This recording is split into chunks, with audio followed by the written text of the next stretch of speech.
This section is really about digging deep into federal funding that's available for schoolyards. We're going to be looking at funding that is both existing funding that has been around for a while and some of the newer opportunities. Jessica Montoya, who is TPL's Senior Director of Park Equity, is going to lead us through this presentation today. She is newer to our team and already just incredible. So I'm really excited to introduce her to everybody and for her to take over from here. So thank you. Thank you so much, Danielle. And wow, I'm impressed. 37 people. So that's great. We have great participation. Can we move to the next slide? Am I allowed to? Oh, I can do it myself. Wonderful. Okay. Thank you for that. Okay, this beautiful graphic here is how we at the Trust for Public Land like to look at our approach to grant strategies. And I'm sure you all are calling in and joining in from all different areas of the country. And you know that every schoolyard is different with different needs, different populations, income levels, geographic and climate realities. So we're really in this presentation going to encourage you to think about this in a very creative and holistic way. And I really love this infographic because it really shows our approach. So what is the goal that you are trying to achieve in your community schoolyard? As you can see, there's climate, equity, learning, community, and health. And all of those sort of tie into different ways that we could solve a problem. For example, now, like Danielle said, we are in a heat wave, heat emergency actually here where I am in the DC area. So do we need to reduce heat? Do we need to reduce flooding impacts? Do we need to have access to the schoolyard with trails, for example? So listing out and finding out these issues in conjunction with the community, engaging the community would be a good framework for seeking funding. So in this presentation today, I'm going to go over 10 different grants and also want to just give the disclaimer that there is no one shoe fits all. We have usually with our projects a suite or a basket of different grants, as well as state and local funding, as well as private funding. So we're going to go over a few examples of how we build up our grant strategy, if you will, to realize a project. So the first example, and then I'm going to go into 10 different grants from here. This is the Chiloquin Schoolyard in Oregon, which we received funding in 2021 from NEA, or the National Endowment of the Arts. We received a $75,000 award from the NEA, as I said. Chiloquin is the ancestral homeland of the Klamath tribes. This grant enabled community building, healing, and health promotion through the design and redevelopment process that transformed a paved or asphalt unsafe schoolyard into a new, vibrant community park space. Through this award, we worked closely with tribal leaders, the school district, community organizations, and artists to support the design of the schoolyard. And you can see in the back wall there behind the children, what just a beautiful design, beautiful signage, murals, and other elements that incorporated the Klamath tribe's native language, connection to place, ancestral practices in the schoolyards to really unite and co-create opportunities to gather and heal in this community. So I'm going to turn next to my colleague, Abby, who's going to go over the Green Schoolyard Stewardship Program, another example. Abby? Oh, and real quickly, Jessica, we do have Amanda on the call today here, and Amanda worked directly in the Chiloquin project. So I know, Amanda, that if you want to share anything in addition, it'd be great to have a couple details. Amanda, go ahead. Thanks. So yeah, just as Jessica was saying, that's we worked really closely with the Klamath Tribe and the Klamath School District to get that NEA grant, as well as Klamath artists. Some specifics on what we ended up with is that beautiful mural you see behind the children there. We also did an event where the artists worked with the kids, and the kids decided what their mural was going to be, and they decided it was going to be past, present, and future. Additionally, we had signage with audio boxes. So the audio boxes read what was on the side in the Klamath language and in English, which was very special. And yeah, murals, everything you talked about as well. Awesome. Thank you for your work on that, Amanda. Okay, we're going to move forward with my colleague Abby to talk about Green Schoolyard Stewardship Program. Abby, take it away. Are you with us? Sure, thank you. There you are.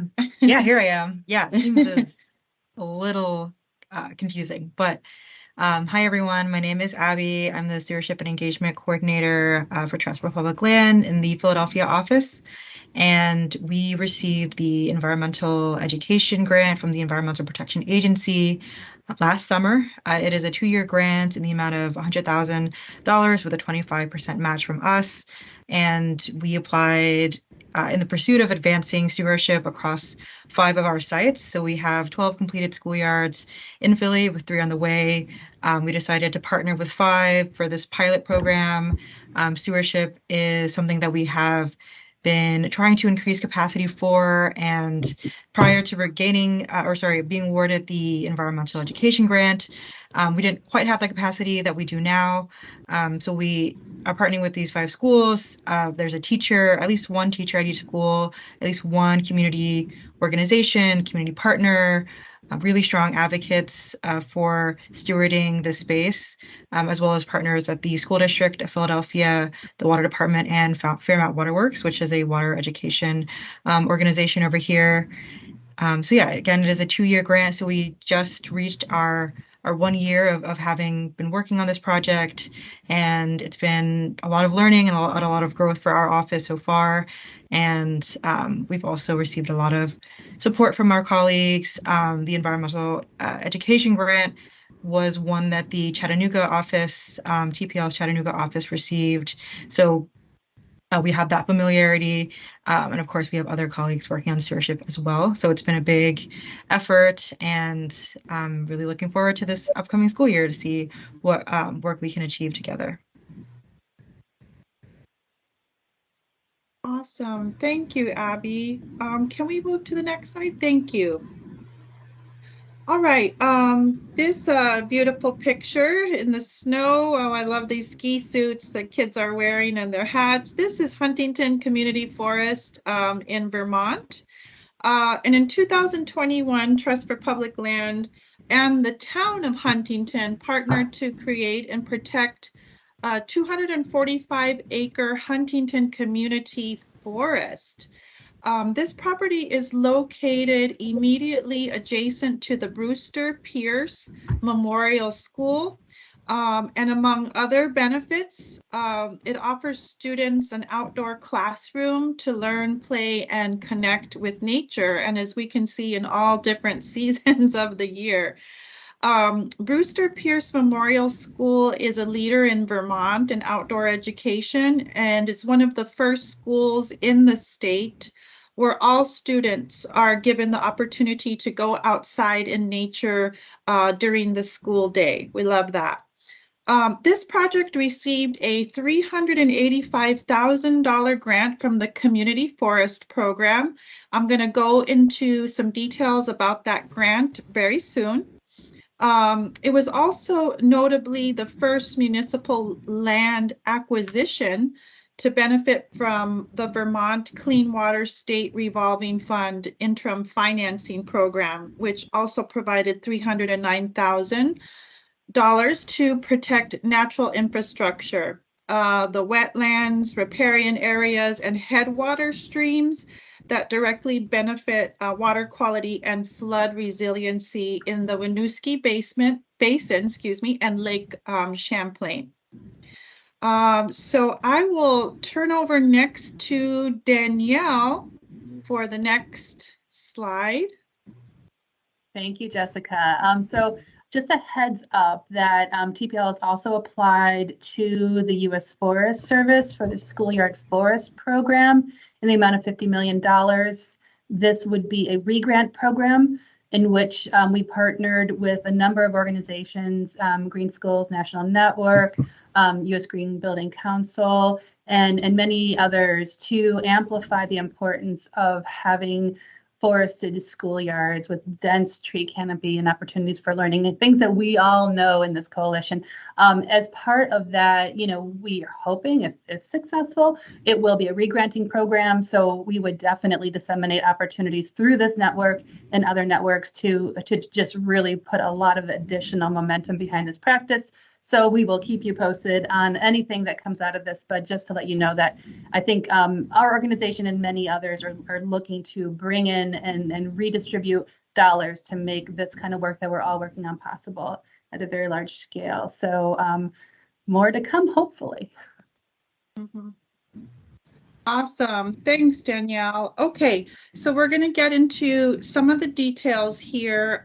Again, disclaimer that there are many grants out there. We picked the most current top 10 where we see that are applicable to this group. So I'm going to do just a little bit of information sharing on these grants, talk about who is eligible, what the purpose is, and as much as I know about the timing. I don't know timing on all of them, but I'm going to give you as much information as possible. Okay, so going by number, the first one is EPA Environmental Protection Agency grant for environmental education.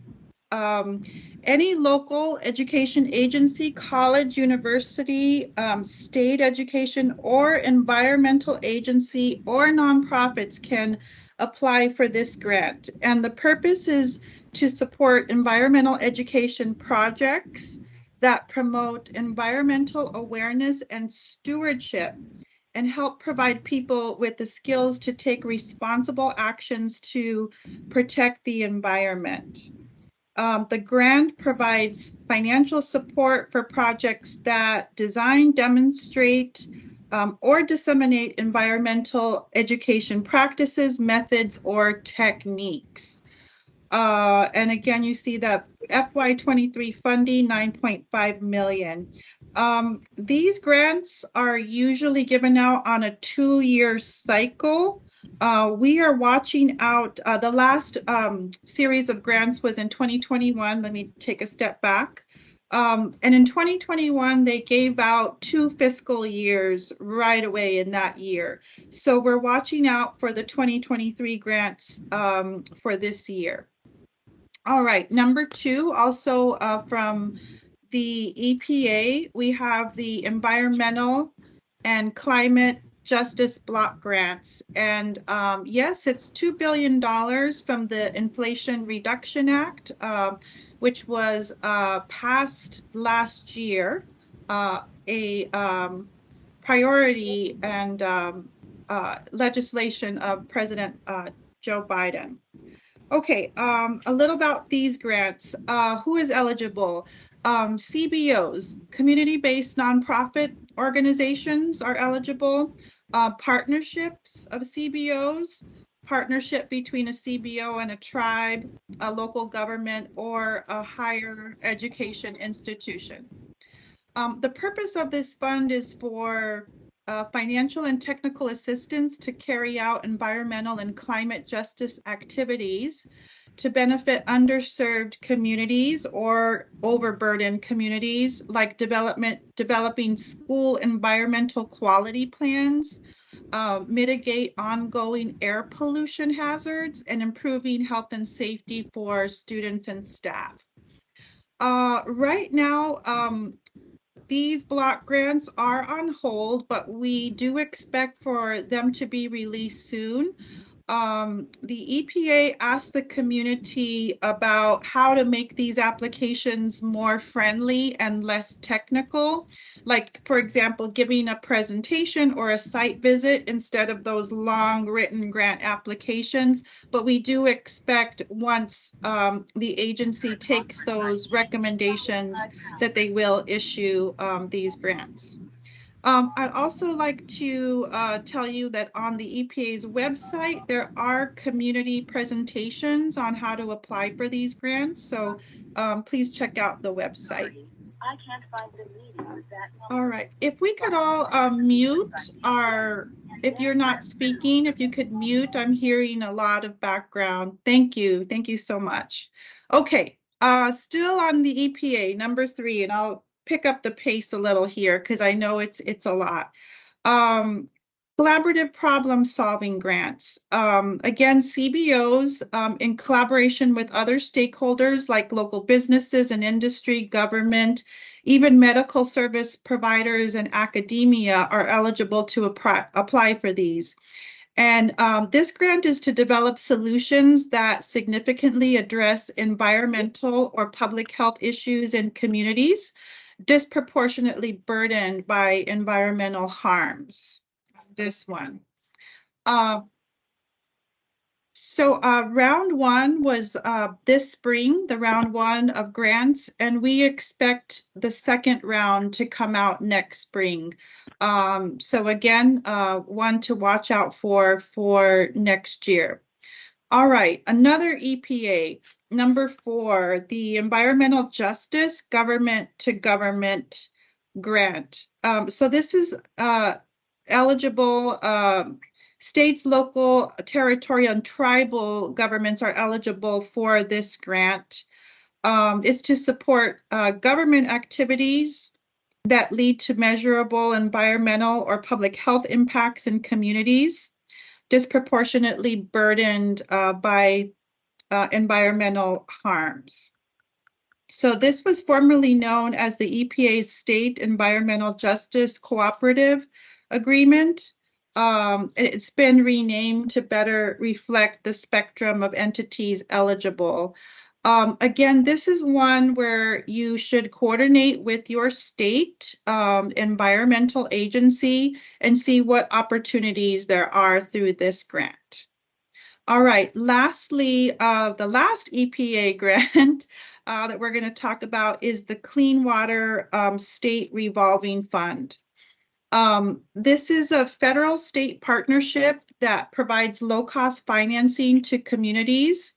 The federal dollars are allocated to the states, and then the states have their own process of allocating those dollars. So again, this is one where we encourage you to be in touch and checking with your state public works, water agency, and etc. So the purpose of the EPA Clean Water State Revolving Fund is for a wide range of quality infrastructure projects, including municipal wastewater facilities, non-point source pollution control, stormwater runoff mitigation, green infrastructure, and water reuse. So again, every state is going to have grants and funding available through this revolving fund. So again, check in with your state on opportunities under this grant. Okay, we're halfway there. Number 6. Going into HUD, the U.S. Housing and Urban Development Agency. You may have heard a lot about community development block grants. I've heard this, this is very much a mayor's dream to get these grants because they're mostly for For urban areas, state, city, urban counties are given these grants on an annual basis. And the great thing about HUD Community Development Block Grants is that they are very wide-ranging and can be used for different purposes. It's to develop viable urban communities by providing decent housing and a suitable living environment. So that's very broad. Expanding economic opportunities, and again, principally in low to moderate income persons. Again, a variety of different programs. Tap in with your county or city or state to check about HUD Community Development Block Grants as well. Those are issued on an annual basis. All right, moving right along. Was there someone that wanted to speak? No, okay. We can take questions after this. All right, so moving along to NEA, which is the National Endowment for the Arts, and you saw the Chiloquin beautiful mural in the background in one of our examples. The eligibility for NEA grants are one organization, which is an eligible applicant, and a partner. So it has to be either a nonprofit organization like Trust for Public Land and a local government or quasi-government or a tribal government. Again, going back to that Chiloquin Klamath example there. So the purpose of this grant is to demonstrate the specific and important role of arts, culture, and design as part of a strategy to strengthen local communities. Ultimately, to centering in equity and laying the groundwork for long-term systems change tailored to community needs and opportunities. The NEA Our Town grant is also annual. The applications are coming open next month, and those applications are a two-part process. So be on the lookout for those. All right, we're almost through here. All right, NRCS, that's the Natural Resources Conservation Service. And this grant is for urban agriculture and innovative production. Nonprofits, local governments, tribes, and partnerships of all of those different groups, are eligible, with partnerships being given higher priority in who gets the grants. And the purpose of this urban agriculture grant is to initiate or expand efforts of farmers, gardeners, citizens, government officials, schools, and other stakeholders in urban areas and suburbs. The projects can target areas of food access, education, business, farmers, and development of policies related to zoning and other needs of urban production. So this is a great one also if you are interested to start up a school garden. There are many examples on schools that have used this fund for those types of agricultural purposes. This is annual funding for this grant. Again, check with your state forest agencies or other related agencies. This is another one where the federal government grants to the states and then allows the states to make those decisions. Okay. All right. U.S. Forest Service. The U.S. Forest Service is part of the U.S. Department of Agriculture, and here we're looking at the Urban and Community Forestry grant program, which, as you can see, also the IRA, the Inflation Reduction Act, provided a huge appropriation for this program. State and local governments, tribes, nonprofits, CBOs, public and state institutions of higher education are eligible for this grant. And the purpose is for disadvantaged communities to increase and maintain a healthy urban canopy, access to nature, especially to underserved communities who are experiencing a low urban tree canopy, or dead and hazardous tree conditions, extreme heat like we're having right now, severe flooding, and a limited awareness or access to green job workforce. The applications for these are coming due next month. This is an annual appropriation. We're not sure if this money is going to be available into the future, but the Forest Service is trying to spend down all the money as soon as they can, because once it's obligated, then Congress can't touch it.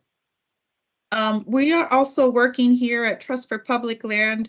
That is my job every day, to lobby and educate Congress to keep these programs going. So this is a big one for us.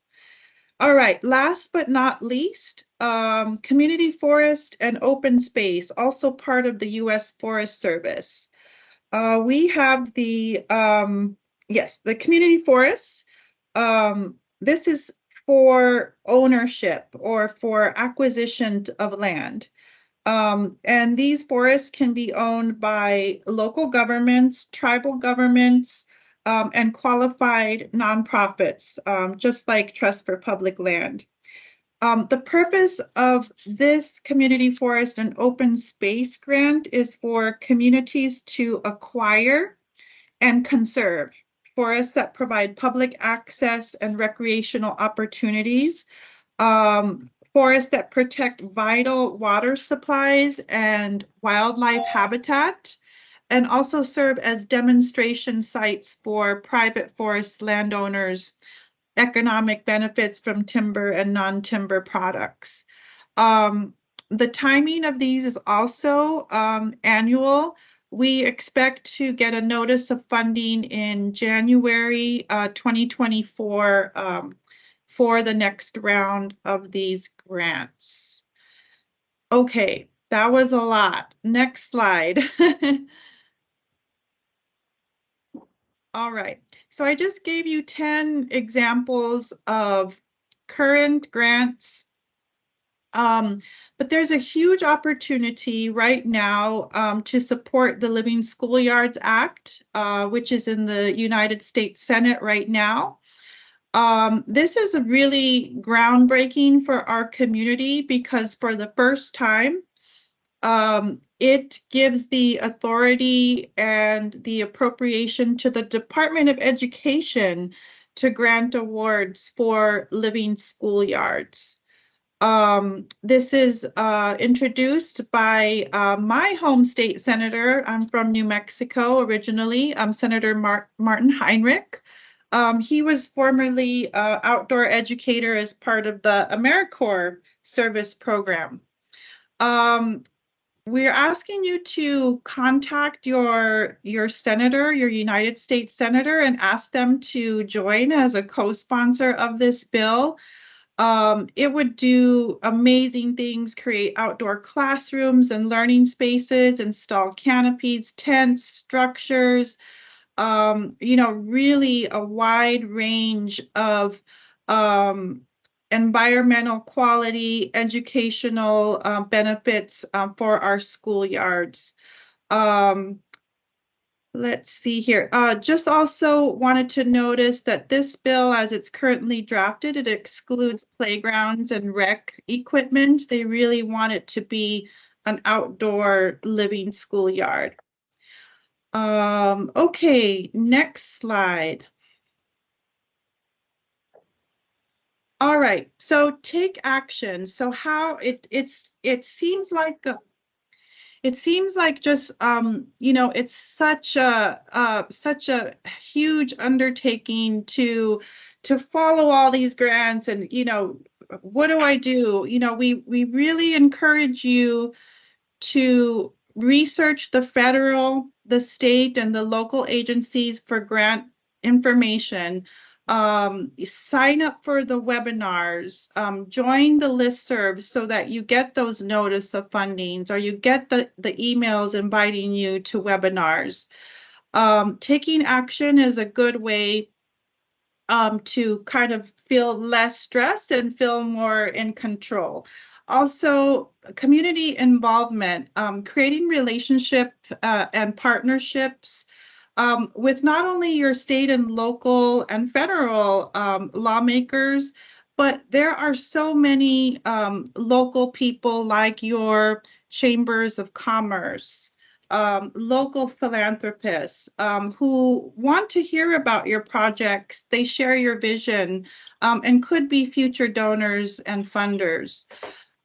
We are also happy to say that we're working with REI, the outdoor gear company, to also take action on living schoolyards. And you can go on REI's website. They have a campaign called Outside in 5. And you can directly from this link contact your congressional delegation in support of the Living Schoolyards bill, which I just talked about. Okay, I think the second to the last bullet, it's so important for your local leaders, your congressmen, your senators to be informed of your projects and ask for support. So invite them to your schoolyard. If you have, a groundbreaking, or if you have a dream list or a dream vision, share that with them. Invite them to come visit.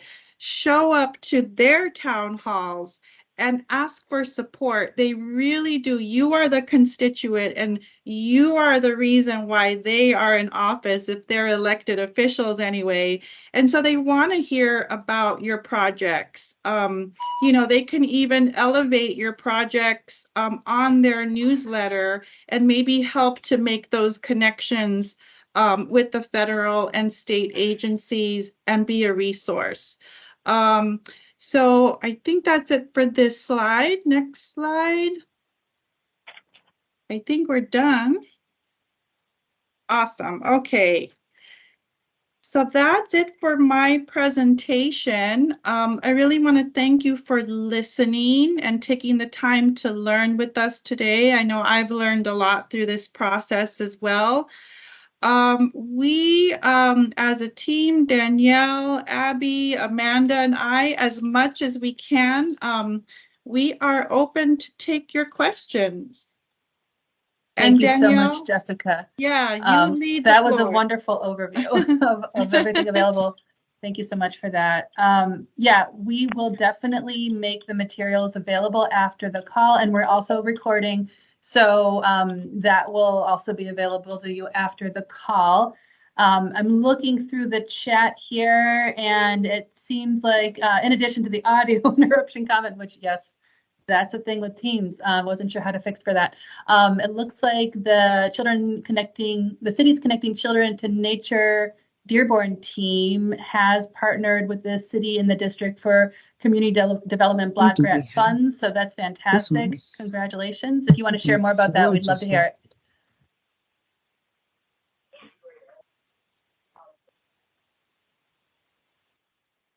And you might be on mute. Hey Danielle, this is Priya. I was chiming in. I'm not sure if any of the Dearborn folks are on here. I'm not a native Teams user, so I can't quite tell who all is here. But I know that is one more example and success story from this network, and I wanted to lift that up. And I'm happy to share more if there isn't someone from Dearborn here, or if it makes sense to do that in our discussion portion.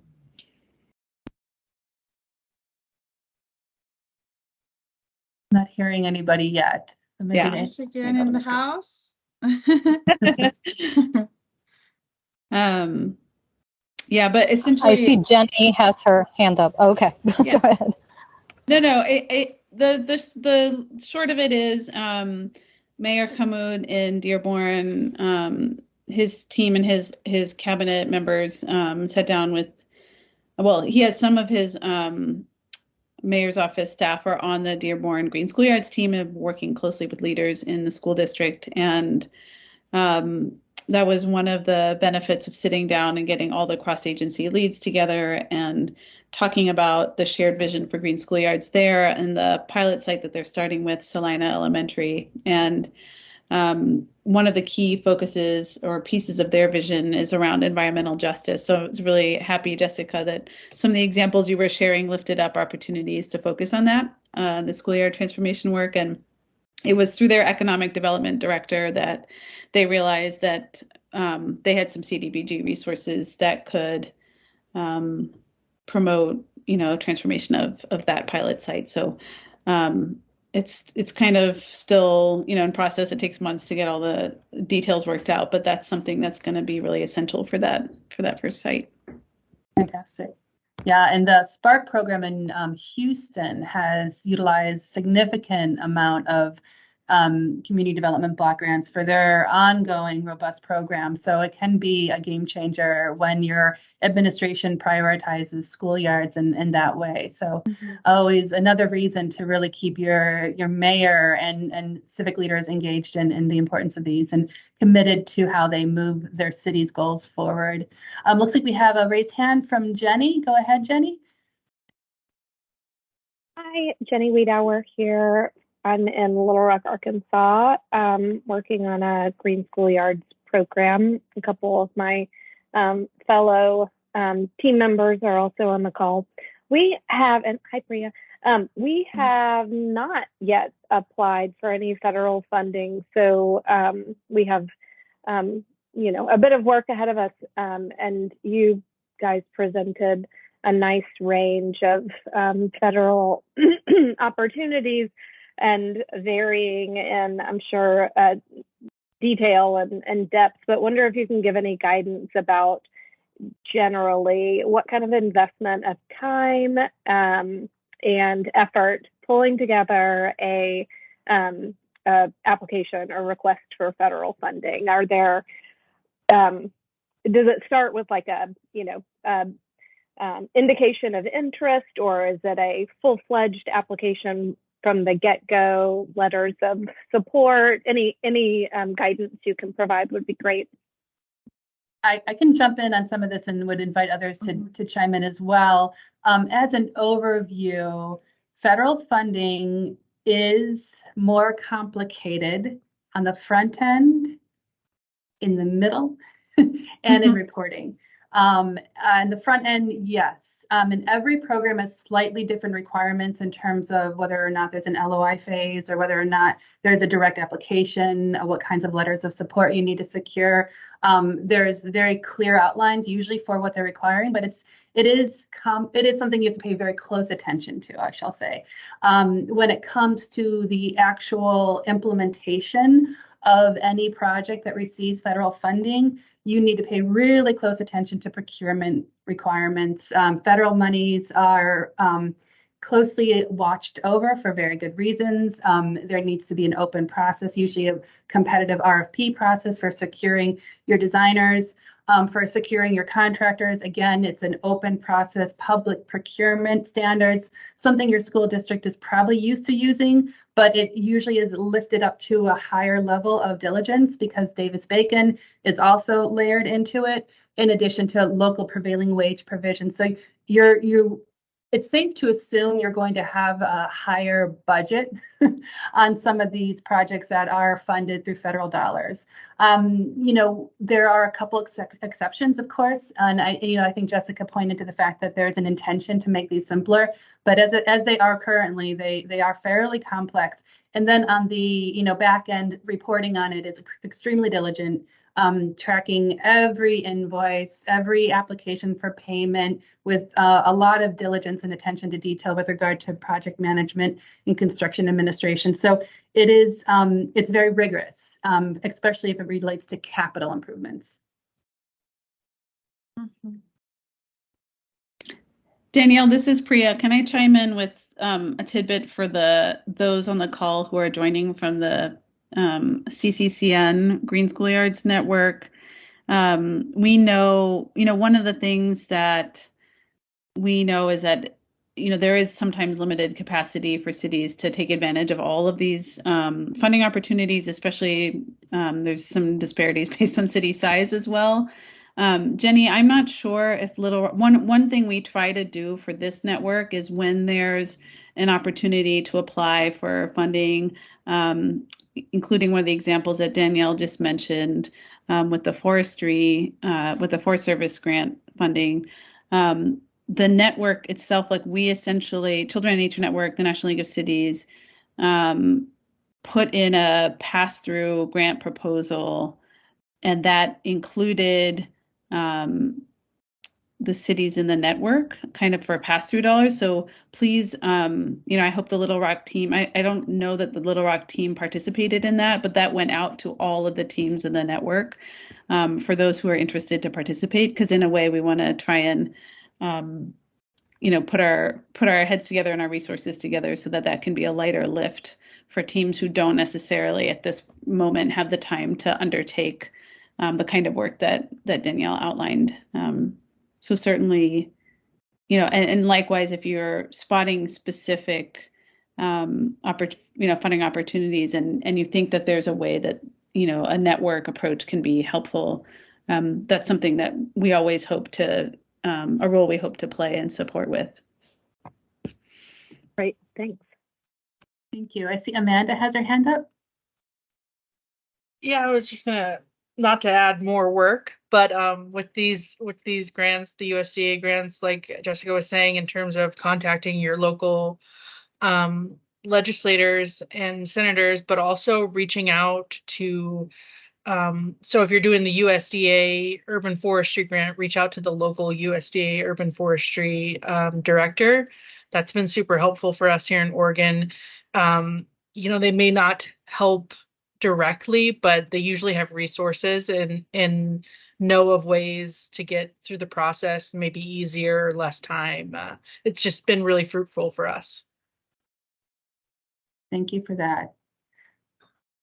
And Jessica, if you are aware of any other opportunities to provide comment on ways to simplify the grant process, perhaps this network can raise our voice in trying to amplify the needs to make things a little bit simpler so that we can get the dollars out the door. I mean, isn't that the sort of the stop right now? There's all this funding and folks are just scrambling to try to access it in a way that's meets the requirements, and that's making it so that the funding hasn't really gotten out to the level that it needs to. Yeah, I do think that with some of these grants, they are trying to make them a little more user-friendly, community-friendly, less technical. However, I'm here in Washington. The Capitol is right down the street, and it's these federal funds are very hard to get. It becomes very political with different agendas and different ideas. So I think, to what Danielle was talking about is the level of detail about procurement and different rules and reporting is a lot of that is because Congress wants to protect taxpayer dollars. And so it's just part of the process. But being here, talking with members of Congress every day, that is one thing that I uplift is just make this easier for the community to be able to access. And that's something that I will consistently advocate for. So thanks for bringing that up, Danielle. Any other questions? And of these grants that were that we talked about today, are any of you interested in applying for them? I'm just curious if we have folks who are going to be looking into the NEA opportunities or any of the EPA opportunities in particular, since those, especially the NEA, that one will be open soon. Over here in Oregon, we applied to the first round of the EPA collaborative partnerships. Mm-hmm. So we got into that. We're doing NEA grants, and then we're also going to, we're already starting talking about the urban forestry grant for one of our schoolyards. Fantastic.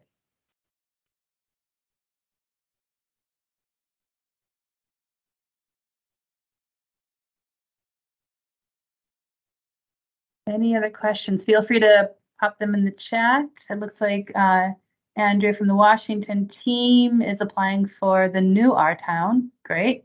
That's the NEA Our Town grant. And it looks like Amanda has said that she wants to look at them in more detail. So we'll be sure to send this information out after the call. And I think what Jessica should share it is that just about every single one of these grants is so easily Googleable. Googleable, is that a word? Googleable. So, you can really just take the heading and type it right into Google, but we can try to also put those links in there if that would be helpful. But the thing is that there's many different webinars you can find online, so you can really go into a research rabbit hole and get a lot of great information just with the name of the grant itself. In Southwest Washington, Jane has mentioned that you're working on a forestry grant with many different regions. Fantastic. I think a lot of us applied for that opportunity. I'm hoping that, the government will take notice. Apparently, there were 600 applications for the funding bucket, and I'm sure all the proposals are really strong. So they have a big decision ahead of them.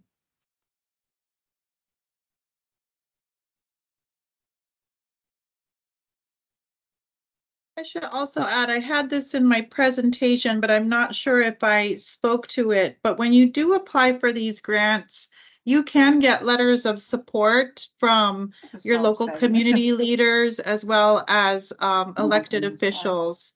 So that's another way to advocate for your application.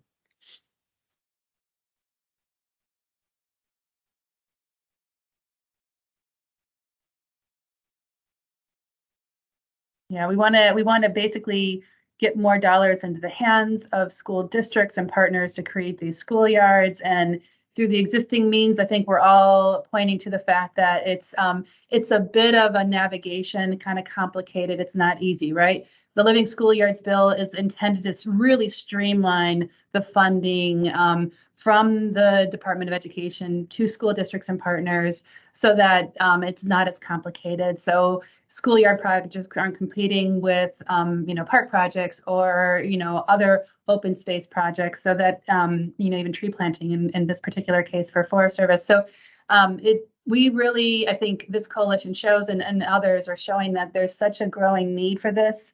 100,000 school sites across the country, 50 million kids, 2 million acres.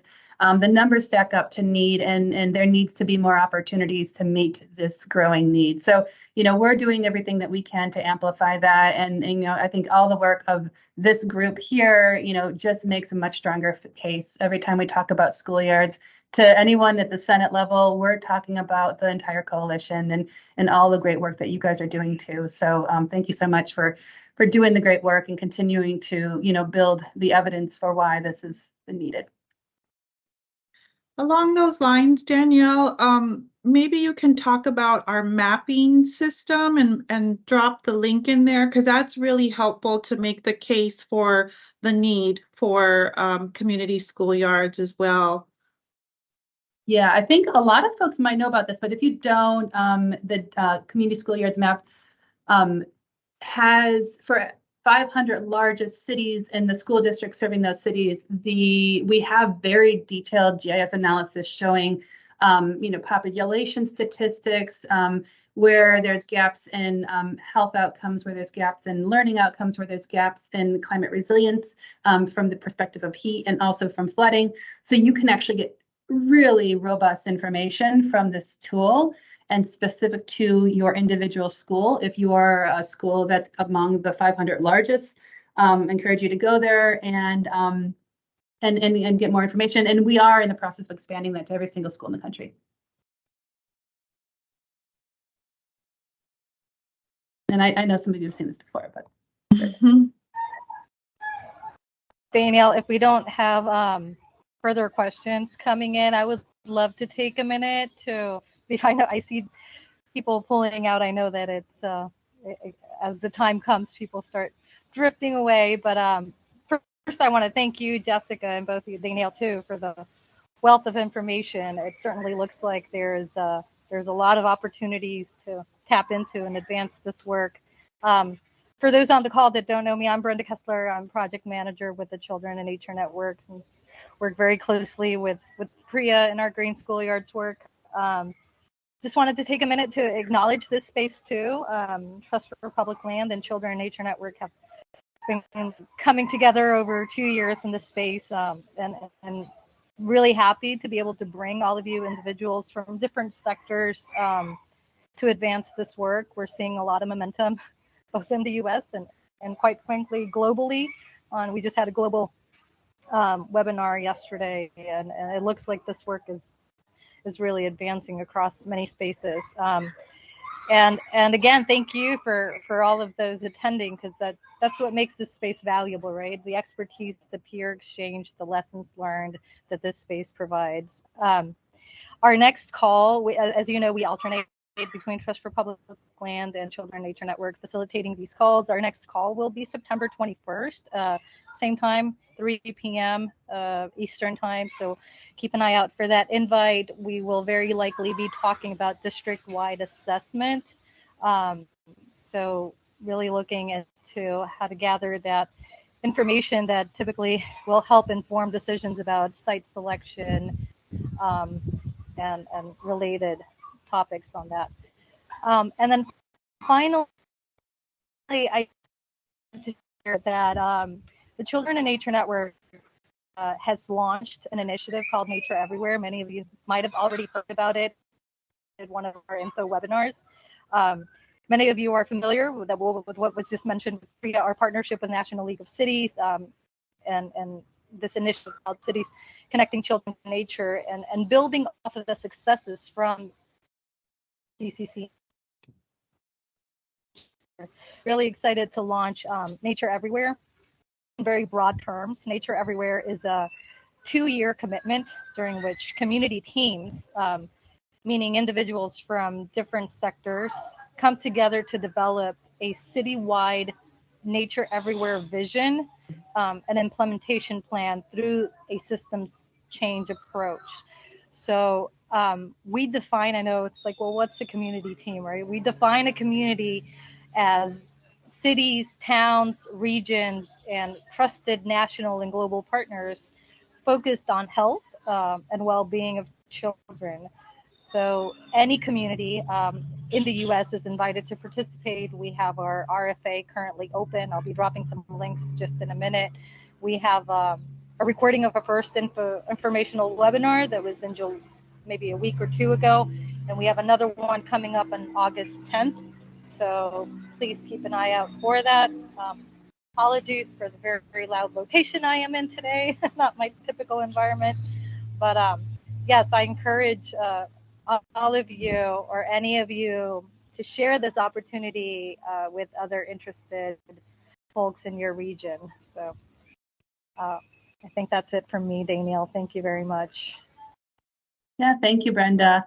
There's so many things right now. I also wanted to drop in the chat. Our 10-minute walk team has launched the Park Equity Accelerator grant program, where they will work with a half a dozen cities and municipalities to increase park equity and work with them to develop plans and model policies and a playbook. So somewhat related actually to what you guys are doing at Children in Nature Network. So this is open right now, so I encourage you to take a look. The team has had some fantastic success in Scranton and Chattanooga and really many places around the country. It's been very effective. And schoolyards, as you all know, are a really important way of increasing park equity. So take a look at that if it seems like it's in alignment with some of your goals. I love to be in the place where we're sharing a lot of resources. That makes me happy. All right, fantastic. So we'll look forward to seeing you all in September. Stay cool out there. Thank you so much. Thank you, Jessica, tremendously for your wonderful presentation today. Thank you for having me. This is a great group. It was my honor and pleasure to be with you all today. All right. Goodbye, all. Thank you. Thank you, everyone. Bye.